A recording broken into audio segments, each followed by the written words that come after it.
मुझे क्या पता था कि उसको मार देंगे, वो नहीं गया प्लानिंग के यहाँ तहत मर्डर हुआ है। पे। 4 बच्चे इतने। लखनऊ में 13 साल का एक बच्चा मारा गया है जिसका नाम था उनैस खान। 7वीं क्लास में उनैस पढ़ता था। इस समय आपको मालूम है कि रमजान का महीना चल रहा है और वह रोजे से था। शाम को रोजा खोला, घर में बैठा था, तभी कुछ जानने वाले लोग उसे बुलाने आए। कहा गया कि चलो जन्मदिन की पार्टी है। पिता ने मना भी किया, लेकिन बच्चे ने कहा कि अगर नहीं गया तो दोस्त बुरा मान जाएंगे, और यह कह करके वह घर से निकल गया। और कुछ घंटों बाद वह वापस नहीं लौटा। कई घंटे खोजबीन करने के बाद अंततः उसकी लाश मिली। नमस्कार, द हिंदी टॉप देख रहे हैं आप और मैं हूं आपके साथ जानिसार खान।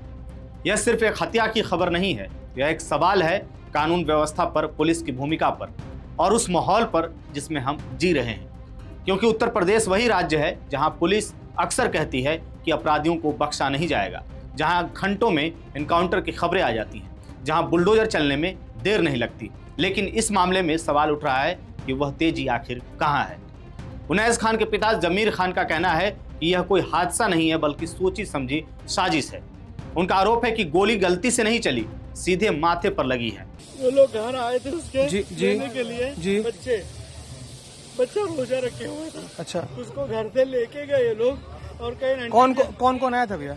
उसके फ्रेंड थे, मैं नाम नहीं जानते। 4 लोग थे। 4 लोग थे, गाड़ी से गए लेके जी। उसको। और उसके बाद में अभी मेरे पास लड़के ने रोजा रखा था। मैंने जी। मना किया उसको कि आप ना जाओ बेटा। कहे नहीं पापा, मेरा दोस्त है, नाराज हो जाएगा, कहेगा मैं छोड़ दिया उसको, तो आए नहीं।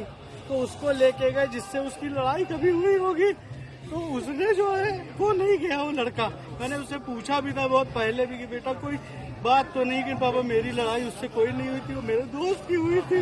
मुझे क्या पता था कि उसको मार देंगे, वो नहीं गया लड़का।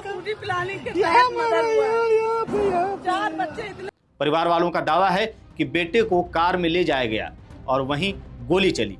एफआईआर दर्ज हो चुकी है, 4 लोगों के खिलाफ मामला दर्ज हुआ है। लेकिन इस घटना के साथ कुछ ऐसे तथ्य भी सामने आए हैं जिन्होंने पूरे मामले को और गंभीर बना दिया है।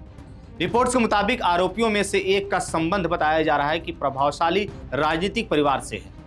और यहीं से सवाल उठता है कि क्या यही वजह है कि पुलिस की कार्रवाई उतनी तेज नहीं दिख रही है जितनी अक्सर दूसरे मामलों में दिखाई देती है। क्या इस मामलों में भी वही सख्ती होगी जो अक्सर टीवी कैमरों के सामने दिखाई जाती है, या फिर यह मामला भी धीरे धीरे खबरों से गायब हो जाएगा। लेकिन इस कहानी का सबसे दर्दनाक हिस्सा राजनीति नहीं है, सबसे दर्दनाक है एक घर का उजड़ जाना। उनैस खान सिर्फ 13 साल का था। वह सरोजनी नगर के बेहसा इलाके में रहता था। सटेला मैरी स्कूल में 7वीं क्लास का छात्र था। उसके पिता एक छोटी सी इलेक्ट्रॉनिक्स की दुकान चलाते हैं। एक साधारण परिवार जिसकी जिंदगी अब पूरी तरह से बदल चुकी है। जिस बच्चे को रोजा खोलने के बाद दोस्तों के साथ खेलने जाना था, वह अब हमेशा के लिए खामोश हो गया। यहाँ एक और सवाल उठता है कि क्या हमारे समाज में नफरत का माहौल इतना बढ़ गया है कि अब बच्चे भी सुरक्षित नहीं हैं। पिछले कुछ सालों में धर्म के नाम पर जिस तरह की बयानबाजी और राजनीति हुई है, उसने समाज के माहौल को बदल दिया है। ऐसे माहौल में जब किसी मुस्लिम बच्चे की हत्या की खबर आती है तो डर और गहरा हो जाता है, क्योंकि लोग सिर्फ अपराध नहीं देखते, वो ये भी देखते हैं कि क्या न्याय सबके लिए बराबर है। पुलिस इस मामले पर कह रही है कि जांच जारी है, लेकिन सवाल यह है कि जांच कितनी तेज और कितनी निष्पक्ष होगी। क्या आरोपियों को तुरंत गिरफ्तार किया जाएगा? क्या पूरे मामले की सच्चाई सामने आएगी, या फिर यह मामला भी उन कई मामलों की तरह समय के साथ धुंधला हो जाएगा? क्योंकि कानून का असली मतलब यही है कि न्याय सबके लिए बराबर हो। अगर किसी का धर्म अलग है, अगर कोई गरीब है, अगर किसी के पास राजनीतिक ताकत नहीं है, तो उसकी जिंदगी की कीमत कम नहीं हो जाती। 13 साल का उनैस अब कभी स्कूल नहीं जाएगा, वह कभी रोजा नहीं रखेगा, अब कभी वह अपने दोस्तों के साथ नहीं खेलेगा। लेकिन उसके पिता आज भी एक ही बात कह रहे हैं कि मुझे न्याय चाहिए। और यही सवाल आज पूरे समाज के सामने है, क्या इस बच्चे को न्याय मिलेगा?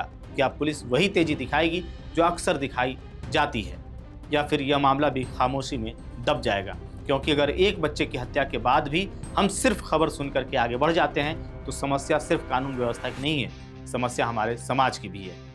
अब सवाल यह है कि क्या उनैस के परिवार को न्याय मिलेगा, या यह कहानी भी धीरे धीरे भुला दी जाएगी?